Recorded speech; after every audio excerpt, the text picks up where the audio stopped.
Bir piyola iching shu choydan haqiqatan uzoq vaqt uxlolmagan insonlar bittada uxlaydi. Assalomu alaykum. Choylar ko'p. Nima uchun aynan Gano choyini tavsiya qilmoqsiz? Assalomu alaykum. Gano choyini tanlashimiz uchun 4 ta sabab.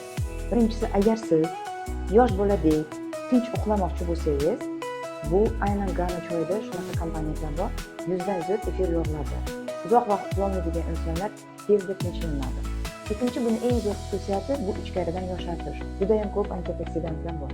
Uchinchi xususiyati Gano choyini buni tarkibida ganoderma bo'lganligi uchun bu eng zo'r probiotik. Agar buni damlab qo'ysangiz, bu tabiiy tetratsiklin hosil qiladi va oshqozon muammolariga bo'ladigan bo'lsa, o'sha oshqozon hazm muammolari bo'lsa, bu bemalol bartaraf qilsangiz bo'ladi. Va to'rtinchisi, bu hozir ko'p tarqalgan va eng global muammolardan biri bu yurak qon tomir kasalliklari, qon bosimlarining oshishi.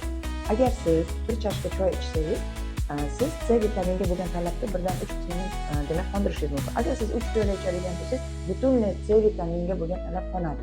Va yana bitta eng zo'r xususiyati, buni tarkibida katta miqdorda kaliy bor. Ro'ybush o'simligida juda katta miqdorda kaliy bo'lganligi uchun choy kaliyga boy. Kaliy nima foyda bizga beradi? Hozir bizlarning ratsionimizda juda ham natriyga boy mahsulotlar bor. Biz juda ko'p miqdorda tuzni non mahsulotlardan olamiz. Shu mahsulotlar ko'p hozir qish sezonida iste'mol qilamiz va go'shtdan.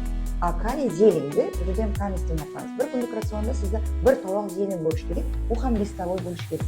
Lekin siz agar bir piyola Gano choyini ichsangiz, siz bir kunlik ratsiondagi kaliyni normada beradi. Demak, sizda qon bosimi hamisha normada bo'ladi.